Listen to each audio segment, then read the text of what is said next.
Good morning. अस्सलाम वालेकुम। और कैसे हैं आप सब? तो चलिए, पढ़ाई स्टार्ट करनी चाहिए कि नहीं? तो आज हम लोग फिर से स्टार्ट करेंगे और आज हम आपको पढ़ाएंगे जो 4 मेन पॉइंट है न्यूट्रिशन, लाइफ लाइफ प्रोसेस का। न्यूट्रिशन, एक्सक्रीशन, रेस्पिरेशन और ट्रांसपोर्टेशन, ये 4 मेन पॉइंट है जिसको हमको लाइफ प्रोसेस में पढ़ना ही है। और ये लाइफ प्रोसेस इस बार 10th CBSE में एग्ज़ाम में आएगा ही, क्योंकि इसका चैप्टर में इंक्लूड किया गया है ना। बहुत सारे सिलेबस आपको रिड्यूस कर दिया गया है, लेकिन ये चैप्टर आपको पढ़ना है, लाइफ प्रोसेस। तो लाइफ प्रोसेस में हम लोगों ने न्यूट्रिशन पढ़ लिया। आज हम स्टार्ट करेंगे रेस्पिरेशन। अब बताइए भाई, रेस्पिरेशन क्या होता है? कोई भी बता सकता है कि रेस्पिरेशन का डेफिनेशन क्या है? रेस्पिरेशन जनरली अगर हम लोग किसी से पूछो तो यही बोलेंगे कि सांस लेना, ऑक्सीजन का अंदर जाना, कार्बन डाइऑक्साइड का बाहर निकलना, यही लोग बोलते हैं जनरली। लेकिन ये बिल्कुल ही गलत है। रेस्पिरेशन का एक कैटाबॉलिक प्रोसेस है, जो कि जब हम जैसे सांस ले रहे हैं ना, हम ऑक्सीजन ले रहे हैं और कार्बन डाइऑक्साइड बाहर एक्सहेल कर रहे हैं, यानी इनहेल कर रहे हैं हम लोग ऑक्सीजन और कार्बन डाइऑक्साइड बाहर निकाल रहे हैं। और ये कंटिन्यूअस प्रोसेस है, ये एक मेटाबॉलिक प्रोसेस है और ये हमारे बॉडी में चलता रहता है कंटिन्यूअसली। जिस दिन ये रुक जाएगा तो उस दिन समझो कोई सर्वाइव नहीं करेगा। तो ये होता है ब्रीथिंग, सिर्फ सांस का आना, बाहर निकलना कार्बन डाइऑक्साइड के, ऑक्सीजन का जाना और कार्बन डाइऑक्साइड का बाहर निकलना, ये होता है ब्रीथिंग। अब रेस्पिरेशन क्या होता है? दोनों में बहुत कन्फ्यूज़न होता है। ऐसे जनरल तो लोग बोल देते हैं रेस्पिरेशन कहते हैं उसी को कि जो सांस ले रहे हैं, ऑक्सीजन जा रहे हैं, लेकिन नहीं। साइंटिफिकली देखिए तो रेस्पिरेशन उसको कहते हैं, जैसे कि अगर हम लोग सांस लिए और हम लोग का तो कंटिन्यूअसली सांस चल रहा है, हम लोग 5 दिन 6 दिन तक खाना नहीं खाएंगे, लेकिन हम लोग मरेंगे नहीं। हमारे अंदर क्या होगी? एनर्जी की कमी हो जाएगी, क्योंकि खाना अगर हम नहीं खाएंगे और हमारा कंटिन्यूअसली सांस चल रहा है, लेकिन 5 दिन के बाद 6 दिन के बाद बिल्कुल खाना अगर हम नहीं खाएंगे, ना पानी पिएंगे ना खाना खाएंगे, तो हमारे अंदर क्या चीज़ आएगी? वीकनेस आ जाएगी, कमज़ोरी आ जाएगी। तो बोलोगे कि भाई क्या बात है, फिर हमारे अंदर में बिल्कुल कोई एनर्जी नहीं रहेगा जिससे हम अपनी डेली एक्टिविटीज़ कर सकें, है ना, कुछ भी एक्टिविटी। तो रेस्पिरेशन वही काम करता है। जैसे ही हम लोग कोई भी फूड लिए, फूड में तो आपको मालूम है कि न्यूट्रिएंट्स हैं, सारे न्यूट्रिएंट्स हैं, प्रोटीन, कार्बोहाइड्रेट, फैट, विटामिन, जो भी हैं, वाटर, जो भी हम लोग लेते हैं। और इधर जो है सांस लेने में ऑक्सीजन जाता है। अब ये ऑक्सीजन क्या करता है? ये उस फूड को ब्रेक डाउन करता है। क्या करता है? उस फूड को ब्रेक डाउन करके ग्लूकोज निकालता है और उससे एनर्जी मिलती है। तो हम लोगों का सांस लेना और खाना भी बहुत ज़रूरी है कि जैसे ही हम लोग कोई भी फूड इनटेक करते हैं, ऑक्सीजन क्या करता है? उस फूड को ब्रेक डाउन करता है। ब्रेक डाउन करके वो उससे एनर्जी निकालता है, और वही एनर्जी निकालने के प्रोसेस को ही हम लोग रेस्पिरेशन बोलते हैं। यानी break down of food into nutrients and then it releases energy, that is known as respiration. उसे ही हम लोग रेस्पिरेशन बोलते हैं। समझ में आ गया ना? तो कभी भी कंफ्यूज नहीं करना, ब्रीथिंग अलग चीज़ है और रेस्पिरेशन अलग चीज़ है। रेस्पिरेशन में का डेफिनेशन यही होता है कि जब भी वो ब्रेक डाउन करता है किसी भी ग्लूकोज का, किसी भी फूड का, और रिलीज करता है, break down of nutrients, break down of food, break down of glucose, कुछ भी हो सकता है, and releases energy, that is known as respiration. और सांस लेना ब्रीथिंग हो गया, सिर्फ सांस ले रहे हैं, कंटिन्यूसली प्रोसेस चल रहा है, सांस ले रहे हैं, इनहेल कर रहे हैं, एक्सहेल कर रहे हैं कार्बन डाइऑक्साइड, दैट इज अलग थिंग, वो है आपका ब्रीथिंग। तो अब आपको कंसेप्ट क्लियर हो गया कि रेस्पिरेशन यानी कि रेस्पिरेशन और ब्रीथिंग में क्या डिफरेंस है। अच्छा, ये एक बात बताओ, ये हमेशा हम लोग बोलते हैं कि मेटाबॉलिज्म बॉडी में हो रहा है ना। मेटाबॉलिज्म मतलब क्या होता है? हमारे बॉडी में सेल के टूटने और बनने की प्रोसेस हमेशा होता रहता है। जैसे एक बड़ा सा कोई सेल है, वो छोटे छोटे टुकड़ों में टूट रहा है, तो इसे हम लोग बोलते हैं कैटाबॉलिज्म, यानी डिस्ट्रक्शन ऑफ सेल, यानी टूट रहा है और छोटे छोटे बहुत सारे सेल हैं वो आपस में मिलकर एक बड़ा बना रहे हैं, तो उसे बड़ा सेल बना रहे हैं, मॉलिक्यूल्स बना रहे हैं, तो उसे हम लोग बोलते हैं कंस्ट्रक्शन। तो ये दोनों को, कंस्ट्रक्शन और डिस्ट्रक्शन ऑफ सेल्स, टोटली दोनों को मिला के हम लोग बोलते हैं मेटाबॉलिज्म। तो यही आपका एक मेटाबॉलिज्म है, जो कि रेस्पिरेशन आपका एक एनाबॉलिक प्रोसेस है, क्योंकि इसमें जो है ये मेटाबॉलिज्म होता रहता है। इसमें जो है ब्रेक डाउन ऑफ फूड होता है। जब ब्रेक डाउन ऑफ फूड होगा तो वो आपको क्या देगा, एनर्जी रिलीज करेगा, और उसी एनर्जी से हम अपना डे टू डे वर्क करते हैं। तो अब आपको ये क्लियर हो गया होगा कि रेस्पिरेशन और ब्रीथिंग दोनों अलग अलग चीज़ है, दोनों बिल्कुल ही अलग चीज़ है। लेकिन ऐसे जनरली लोग पूछता है तो कहता है रेस्पिरेशन, सांस नहीं चल रही है। और आप 4 दिन 5 दिन खाना नहीं खाओगे तो ब्रीथिंग तो कंटिन्यूसली है, लेकिन आपके बॉडी में कमजोरी आ जाएगी, क्योंकि आपका रेस्पिरेशन नहीं हो रहा है। यानी कि जो आप फूड आप ले ही नहीं रहे हो, तो ऑक्सीजन उस फ्रूट को ब्रेक डाउन कैसे करेगा। यानी रेस्पिरेशन में ऑक्सीजन जो हमारे नाक से, नॉस्ट्रिल से जा रहा है, वो उस खाने को ब्रेक डाउन करता है। और या जो भी आप खाना ले रहे हो, प्रोटीन ले रहे हो, ग्लूकोज ले रहे हो, फैट ले रहे हो, उसको ब्रेक डाउन करता है और ब्रेक डाउन करके एनर्जी रिलीज करता है। दैट एनर्जी रिलीज के जो है उसको ही हम लोग बोलते हैं रेस्पिरेशन। अब आप लोग समझ लीजिए, ये रेस्पिरेशन जो है 2 तरह से होता है। यानी एक ऑक्सीजन के प्रेजेंट में होता है, तो जो ऑक्सीजन के प्रेजेंस में होगा उसे हम लोग बोलते हैं एरोबिक रेस्पिरेशन। क्या रेस्पिरेशन? Aerobic respiration. और जो ऑक्सीजन के एब्सेंस में होता है ना, बिल्कुल ऑक्सीजन नहीं रहेगा वहाँ पे, जैसे छोटे छोटे ईस्ट हुआ है ना, या फार्मेंटेशन का प्रोसेस होता है, उसमें ऑक्सीजन एब्सेंस रहता है, तो वैसे जो रेस्पिरेशन होता है उसको बोलते हैं एनारोबिक रेस्पिरेशन, है ना। ऑक्सीजन के प्रेजेंस में हुआ तो एरोबिक रेस्पिरेशन, और ऑक्सीजन के इसमें हुआ एब्सेंस में तो उसे हो गया एनारोबिक रेस्पिरेशन। तो ये आप लोग समझ गए। तो हम लोग का रेस्पिरेशन जो होता है, जब हम लोग कोई भी फूड लेते हैं, मान लिया कि हम लोग ग्लूकोज लिए, तो ग्लूकोज जब लेते हैं तो वो क्या करता है, साइटोप्लाज्म में जाता है, सेल में जाता है, वो हम लोग फूड लेते हैं, और वो जा करके पायरुवेट में, तो पायरुवेट बन जाता है। पायरुवेट का एक केमिकल है जो कि एनर्जी लिबरेट करके एनर्जी देता है। और ये जो है ईस्ट में यानी एनारोबिक में ये देगा आपको इथेनॉल एसिड देगा, और कार्बन डाइऑक्साइड और एनर्जी देगा। और ये 2 होता है। और एक इसमें होता है जैसे कि हम लोग कभी बहुत ज़्यादा वर्क कर लिए, एक्सरसाइज कर लिए, पुशअप कर ली, या कोई दौड़ लगा दिए, तो हम बहुत ज़ोर ज़ोर से ब्रीथिंग करने लगते हैं। तो क्या होता है कि जब हम लोग इतने ज़ोर ज़ोर से हम लोग लगते हैं, हाँफने लगते हैं ना, हाँफते हैं, एकदम लगता है कि ऑक्सीजन हम लोग को बॉडी में ज़्यादा नहीं पहुँच रही। तो उस टाइम क्या करता है कि ग्लूकोज जो होता है वो लैक्टिक एसिड का फॉर्मेशन कर देता है, जिसकी वजह से हमको हमारे मसल्स में पेन होने लगता है, क्योंकि ऑक्सीजन तो वहाँ पर पहुँच नहीं रहा है। ऑक्सीजन जहाँ पर नहीं पहुँचेगा वहाँ पर पेन होने लगेगा। तो अगर किसी को कार्डियक अरेस्ट होता है तो लोग कहता है वहाँ पर ऑक्सीजन नहीं पहुँच रहा है हार्ट में, तो वो पेन होने लगता है वहाँ पे। तो ऑक्सीजन जो है नहीं पहुंच करके वहाँ पर लैक्टिक एसिड पहुंच जाता है, और जिसकी वजह से हमारी पेन होता है। और जिसकी वजह से क्या होता है कि इसका एग्जांपल, जैसे आपको मसल्स वगैरह में अक्सर आप एक्सरसाइज या जिम वगैरह में जाओगे तो हम लोग को क्या कहा जाता है, जिम वगैरह में जाने के उतने तरह का आपको पौष्टिक आहार लेना है, न्यूट्रिएंट्स लेने हैं, ताकि आपको ऑक्सीजन की कमी मिलती रहे कोई भी एक्सरसाइज करने के बाद, है ना। ये सब जनरल बात है। एरोबिक होता है रेस्पिरेशन, 2 टाइप्स ऑफ रेस्पिरेशन होता है। एक एरोबिक रेस्पिरेशन जो कि प्रेजेंस ऑफ ऑक्सीजन, और एनारोबिक जो कि एब्सेंस ऑफ ऑक्सीजन। हो गया ना। अब हमारा जो ये ह्यूमन बॉडी है, हम लोग में भी रेस्पिरेशन हो रहा है, कंटिन्यूअसली रेस्पिरेशन चल ही रहा है। और अगर जिस दिन ये रेस्पिरेशन रुक जाएगा, एक तो हमको एनर्जी नहीं मिलेगी, क्योंकि रेस्पिरेशन का मेन काम होता है टू रिलीज एनर्जी, और दूसरा क्या होता है कि ब्रीथिंग जो है कंटिन्यूअसली प्रोसेस है, दोनों डिफरेंट प्रोसेस है। यानी कि ब्रीथिंग रेस्पिरेशन का फर्स्ट स्टेप है। समझ में आ रहा है ना। आप लोग समझो, ये नहीं कि खाली है। तो जब हम लोगों का रेस्पिरेशन, यानी रेस्पिरेशन इन ह्यूमंस, ये हमारा जिस तरह से आपने पढ़ा था कि एलिमेंट्री कैनाल का एक सिस्टम होता है ना, पूरा माउथ से लेकर के एनस तक, ये पूरा एलिमेंट्री कैनाल का सिस्टम है, जो ऑलरेडी वी हैव डिस्कस्ड, हम लोग पढ़ चुके हैं। किस तरह से फूड जो है वो डिफरेंट पार्ट्स में जाता है, कैसे गैस्ट्रिक एंजाइम निकलता है, कैसे आपको एंजाइम्स वगैरह निकलते हैं, जूसेस निकलते हैं, बाइल सॉल्ट्स निकलते हैं, वो सब डाइजेस्ट करके आपको अनडाइजेस्टेड वेस्ट मटेरियल बाहर आ जाता है। उसी तरह से ये सारे प्रोसेस जो हमारे बॉडी में है, लाइफ के प्रोसेस, ये सब एक कोऑर्डिनेट वे में, एक बहुत अच्छे से एक संतुलित बिहेवियर में इनका कोऑर्डिनेशन होता है, जो कि आपस में साथ साथ काम करते हैं। तो अब ये हमारा रेस्पिरेटरी सिस्टम कैसे काम करता है।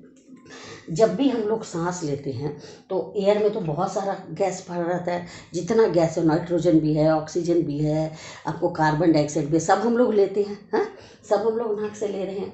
तो जैसे कि हम लोग नोज़ है, ये नोज़ क्या है, नॉस्ट्रिल्स बोलते हैं, इसमें से एयर जाने का रास्ता है। ये पार्ट हमारा ये मतलब ऑर्गन नहीं है, माने रेस्पिरेटरी ऑर्गन नहीं है। रेस्पिरेटरी ऑर्गन हमारा सिर्फ लंग्स है, लेकिन ये सब हमारा रास्ता है जाने का।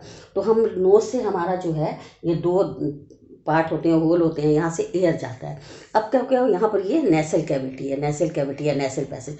तो यहाँ पर बहुत सारे ग्लैंड्स रहते हैं, जैसे सेबेशियस ग्लैंड, म्यूकस ग्लैंड। तो क्या करते हैं कि आपको सिर्फ इसके साथ एयर के साथ तो बहुत सारा पार्टिकल जाता है, धूल कण, जर्म्स, डस्ट वगैरह सब।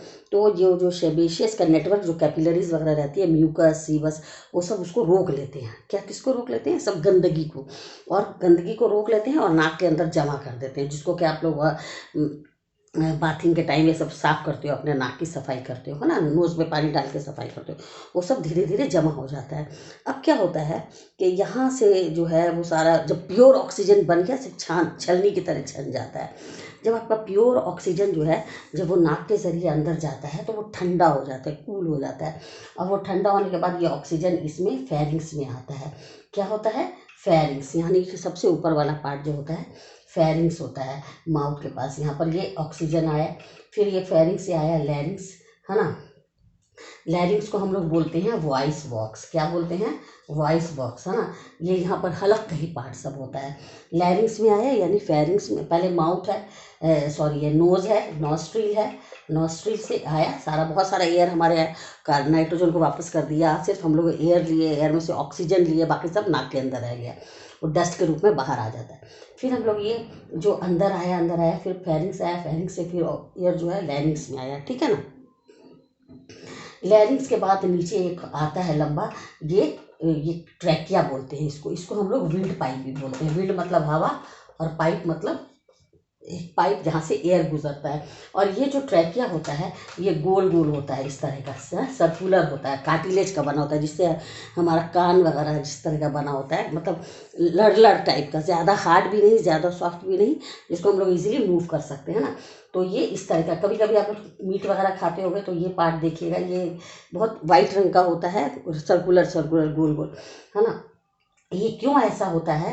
ताकि इसको टाइट करके रखे इस पाइप को, नहीं तो पाइप ऐसे सड़ जाएगा तो ऑक्सीजन नहीं जा सकेगा, तो हम लोग का दम घुटने से मौत हो जाएगी। इसलिए इसको टाइट करके ऐसे रिंग की तरह पकड़ के रखता है ये, इसे हम लोग बोलते हैं ट्रैकिया। यहाँ से ये जो ट्रैकिया है ये जब ऐसे ही अंदर जाता है ये दो पार्ट में बढ़ जाता है। यहाँ पर बोलते हैं इसको ब्रोंकस। क्या बोलते हैं? ब्रोंकस। ये थोड़ा सा मोटा सा होता है, और ये फिर आकर के ये इसका जो ये आगे आगे एक पार्ट इसमें आ जाता है, एक पार्ट इस पार्ट में आ जाता है। आपको पता है कि ये लंग्स जो होता है ये हमारे थोरेसिक कैविटी में होता है, माने हमारी बॉडी में जो इस यहाँ से यहाँ तक का जो पार्ट है वो दो पार्ट में डिवाइड होता है। एक थोरेसिक कैविटी यहाँ से यहाँ तक, और नीचे एब्डोमिनल कैविटी।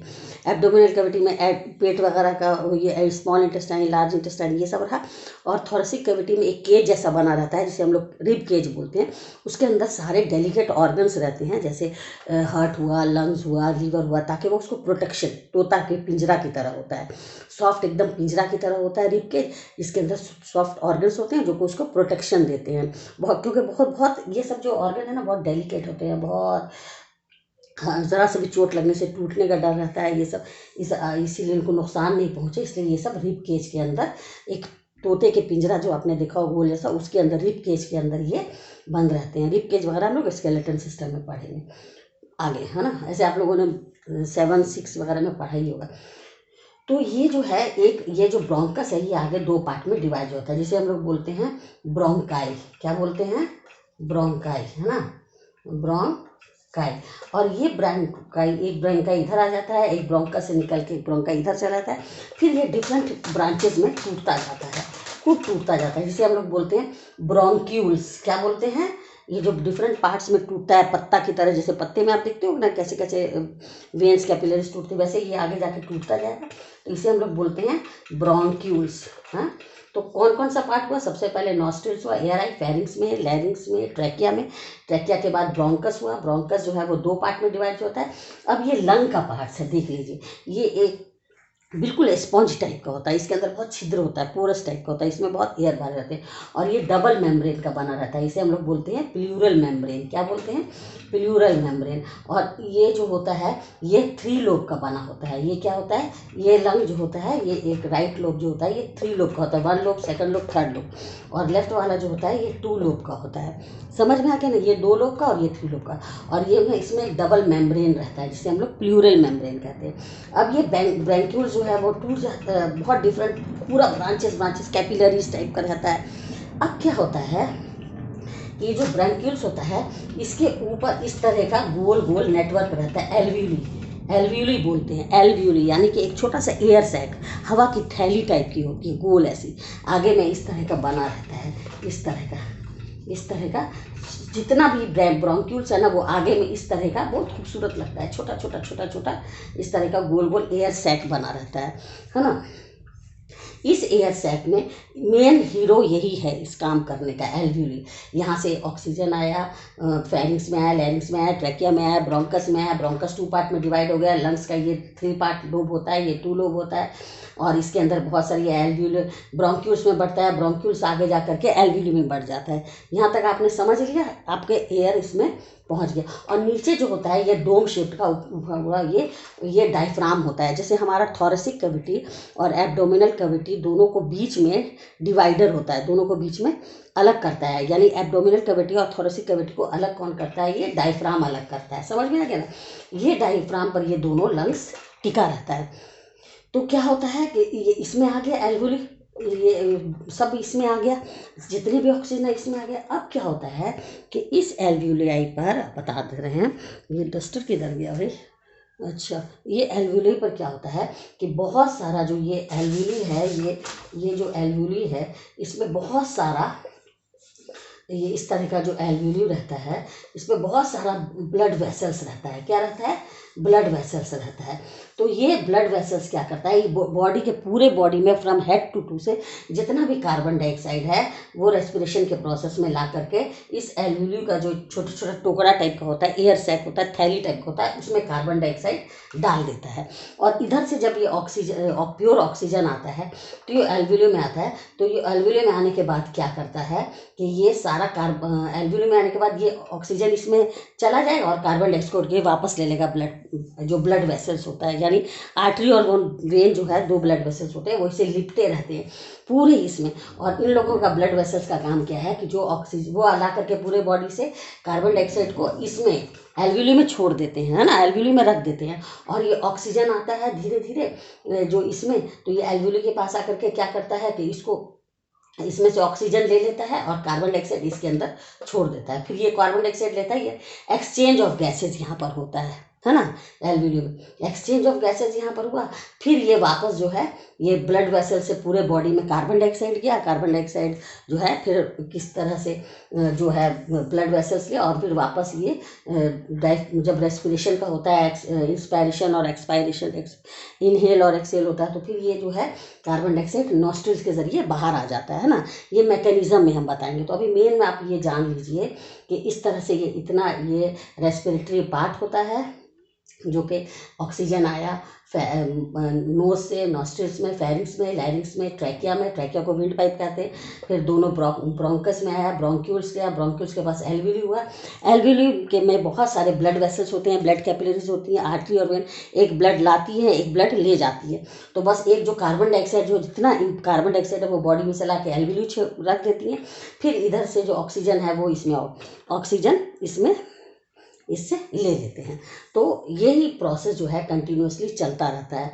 तो अब आप एक बात बताइए, हम लोगों ने ये भी पढ़ा था कि ब्रेक डाउन ऑफ फूड जो है वो आपको डाइजेशन में भी होता है। नहीं, डाइजेशन में क्या होता है कि डाइजेशन और रेस्पिरेशन में ये डिफरेंस है कि डाइजेशन में होता है कि कम्प्लेक्स फूड पार्टिकल्स को सिंपलर फॉर्म में तोड़ता है, इतना महीन कर देता है कि वो आसानी से ऑब्जर्व हो जाए विलाई में जा करके।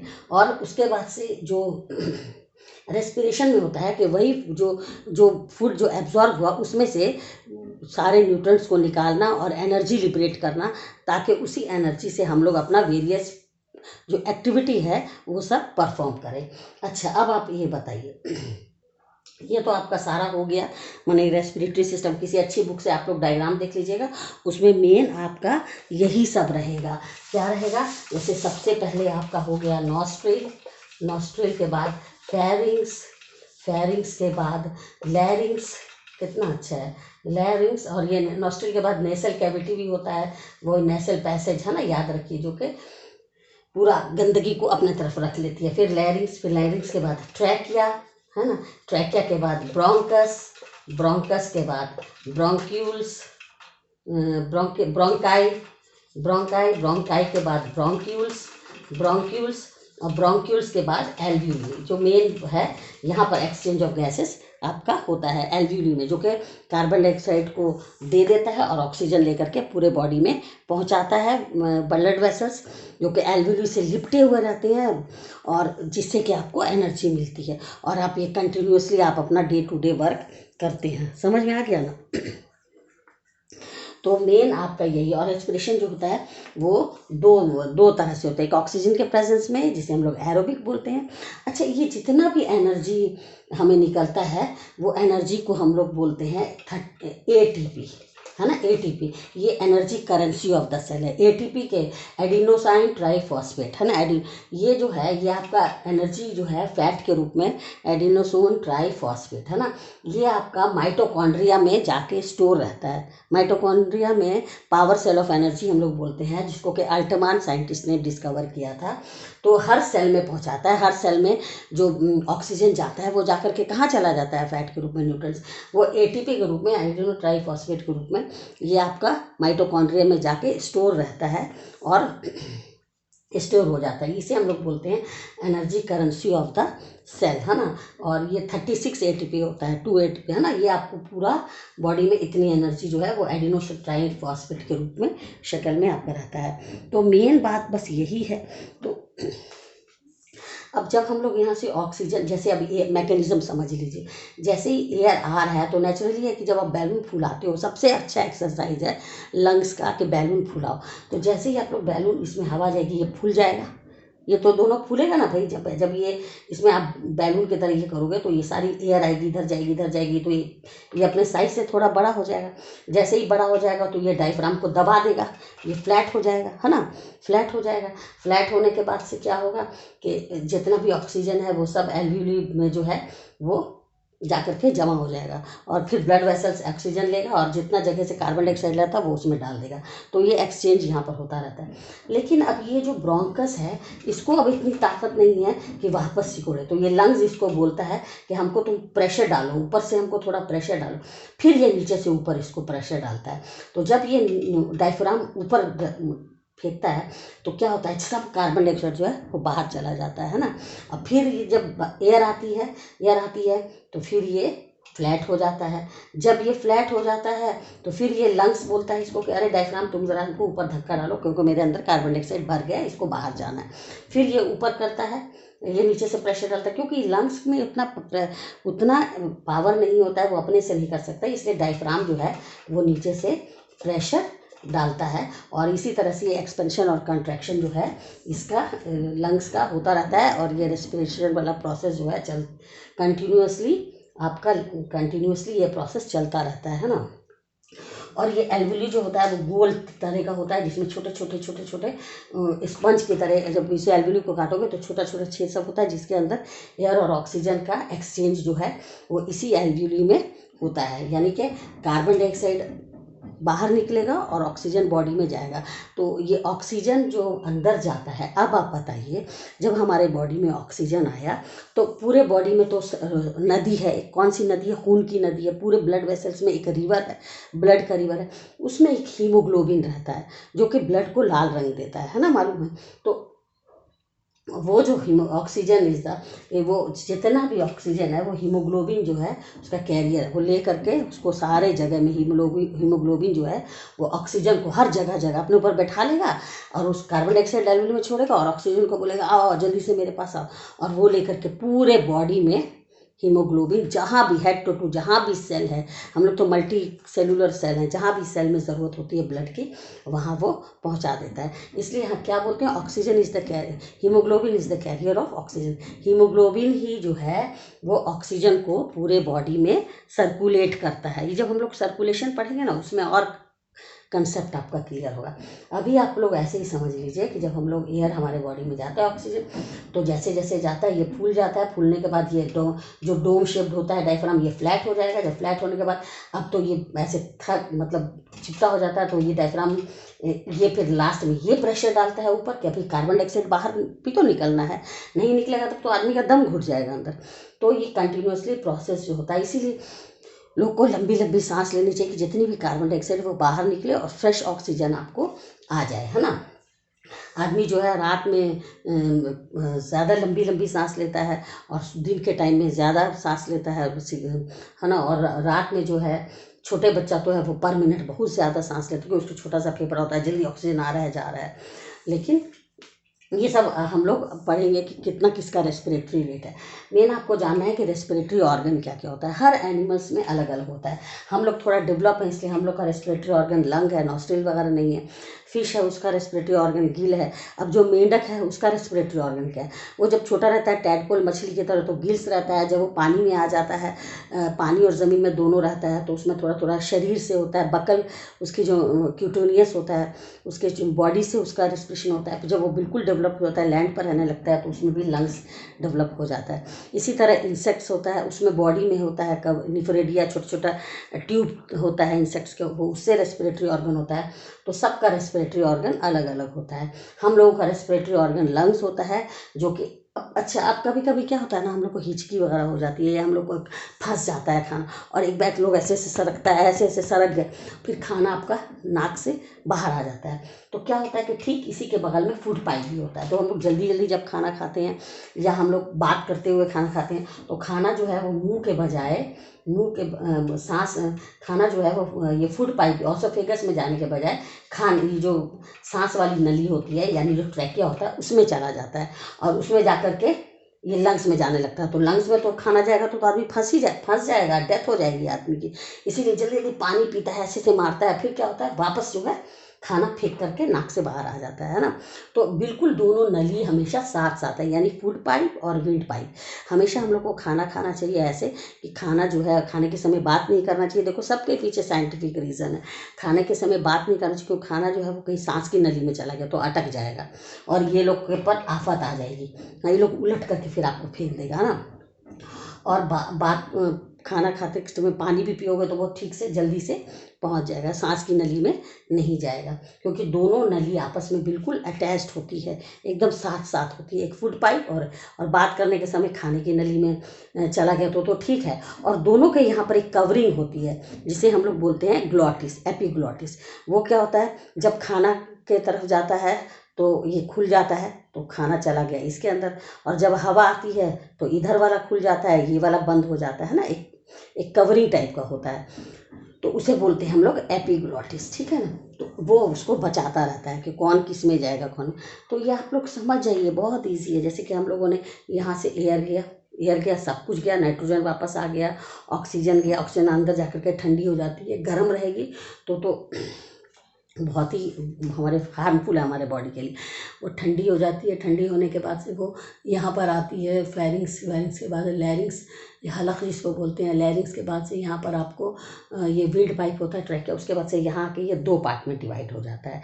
एक ब्रोंकस, इधर आ गया ब्रोंकियस, इधर भी ब्रोंकस ब्रोंकी। फिर ब्रोंकी और फर्दर डिवाइड होता है ब्रोंक्यूल्स में। ब्रोंक्यूल्स में डिवाइड होने के बाद जो उसका जो टॉप मोस्ट जो ब्रोंक्यूल्स का था वो छोटा छोटा एयर सैक होता है, इस तरह का एयर सैक जिसे कि हम लोग एल्वियोली बोलते हैं, इस पे एंड होता है। यहाँ पर ये मेन हीरो है और यहीं पर एक्सचेंज ऑफ गैसेज होता है, क्योंकि ये पूरा कवर रहता है ब्लड वेसल से, ठीक है, आर्टरी वेन से। यहीं सब पर आता है, ऑक्सीजन लेता है। ऑक्सीजन कौन लेता है ब्लड वेसल्स में, यानी कि हीमोग्लोबिन ले लेता है और कार्बन डाइऑक्साइड को छोड़ देता है। फिर कार्बन डाइऑक्साइड जो है ये बोलता है कि ऊपर से धक्का दो भैया, भर गया कार्बन डाइऑक्साइड, तो ये डायफ्राम धक्का देता है, फिर कार्बन डाइऑक्साइड बाहर निकलता है। तो इस तरह से इस एक्सहेल और इनहेल का प्रोसेस कंटिन्यूअसली चलता रहता है। तो बहुत शॉर्ट में इजी वे में मैंने समझाया है, थोड़ा सा और आपको कहीं कुछ प्रॉब्लम है, डाउट है तो पूछिएगा, और कल हम लोग फिर पढ़ाएंगे इसी का थोड़ा सा मैकेनिज्म, या इसमें जो किसी को कोई प्रॉब्लम होगा वो फिर हम पढ़ाएंगे एक्सक्रीटरी सिस्टम। तो ये बहुत ही इम्पॉर्टेंट है रेस्पिरेशन। डायग्राम आता है, जनरली ये प्लूरल मेम्ब्रेन का बना रहता है, डबल लेयर्ड होता है, रेड कलर का होता है। ये सब थोरेसिक कैविटी में रहता है। थोरेसिक कैविटी और एब्डोमिनल कैविटी को अलग करता है ये डायफ्राम, है ना, ये सब मेन है। और ये एक रिब केज के अंदर ये सब सॉफ्ट ऑर्गन्स रहता है, तो ताकि लोग बहुत डेलिकेट होते हैं, इनको हार्म नहीं पहुँचे। देखो नेचर ने कितने अच्छे से हमारे बॉडी के अंदर सब चीज़ को बनाया है, ठीक है ना। ओके, तो समझ में आ गया, क्लियर है। और अगर नहीं क्लियर है तो पूछना नहीं भूलिए, पूछिएगा, ठीक है ना। और कुछ भी प्रॉब्लम होगा तो आप हमेशा पूछते रहिए। इसके बाद से आपको हो गया, ये हम लोग पढ़ाएंगे ट्रांसपोर्टेशन यानी circulatory system, excretory system. Anaerobic जो है वो ऑक्सीजन के एब्सेंट में होता है, जिसमें कि आपको क्या होता है, ग्लूकोज जो पायरेट में बदल देता है और इथेनॉल दे देता है, इथेनॉल और एनर्जी, कार्बन डाइऑक्साइड एनर्जी, ये आपको लैक्टिक एसिड बनाता है। और ये एरोबिक रेस्पिरेशन में एनर्जी बनता है एडिनोसाइन ट्राइफॉस्फेट के रूप में, जो कि माइटोकॉन्ड्रिया के अंदर जाके जमा होता है। माइटोकॉन्ड्रिया को हम लोग बोलते हैं पावर सेल ऑफ एनर्जी, और ये energy currency of the cell होता है, और उसी में ये जमा होता है, जिससे कि हमें एनर्जी मिलती है और हम अपना वर्क करते हैं। ब्रीथिंग और रेस्पिरेशन में डिफरेंस है। ब्रीथिंग में सिर्फ ऑक्सीजन का आना, कार्बन डाइऑक्साइड का निकलना, बस। रेस्पिरेशन का जो भी हम इधर से खाना खाए और इधर से ऑक्सीजन लिया, है ना, इधर से खाना खाए, इधर से ऑक्सीजन, ऑक्सीजन क्या करेगा, उस खाने को ब्रेक डाउन करेगा। जब ब्रेक डाउन करेगा एनर्जी निकलेगी, that is known as respiration. यही फ़र्क है, क्योंकि 6 दिन 7 दिन हम लोग खाना नहीं खाते हैं तो हमको हमारे अंदर कमज़ोरी होने लगती है, एकदम वीकनेस होती है, क्योंकि फूड का तो ब्रेक डाउन हो ही नहीं रहा है, हम लोग फूड ले ही नहीं रहे हैं। फूड का तो ब्रेक डाउन हो नहीं रहा है, हमें एनर्जी नहीं मिल रही, सिर्फ हमारी सांस चल रही है। तो सांस चले तो उसमें हमको ब्रेक डाउन होना है, एनर्जी देना है। एनर्जी जब मिलेगी तब हमें ताकत मिलेगी, पूरे बॉडी में हेड टू टू में एनर्जी दौड़ेगा, हीमोग्लोबिन लेके ऑक्सीजन को पूरे बॉडी में दौड़ेगा, उससे हमें वर्क करेंगे अपना, और हम एनर्जेटिक रहेंगे। तो कभी कभी एक्सरसाइज करने में क्या होता है कि ऑक्सीजन नहीं पहुंचता है, वहाँ पर लैक्टिक एसिड का फॉर्मेशन हो जाता है, ग्लूकोज दे देता है, जिससे कि हमें पेन होने लगता है ना। तो यही सब चीज़ है मेन, इससे ज़्यादा कहीं कुछ नहीं है। आप किसी भी बुक से पढ़िए, मेन चीज़ पढ़िए, शॉर्ट पढ़िए, और इतना भी आप लोग लिख दीजिएगा, बहुत बड़ी बात है, आपको मार्क्स मिलेगा। ये पूरा पॉइंट जो है फ्लो चार्ट को नोट कर लीजिए। कौन कौन सा, nostrils, pharynx, लैरिंग्स, trachea, bronchus, bronchi, bronchioles और एल्व्यूली। लास्ट में एल्व्यूली हो गया, नॉस्ट्रिल से स्टार्ट हुआ, एल्व्यूली में ख़त्म हुआ। और ये एक लंग्स होता है जो कि दोनों साइड रहता है, ये 3 लोब का होता है, ये 2 लोब्स का होता है, ठीक है। ओके, अल्लाह हाफिज़, गुड बाय, टेक केयर।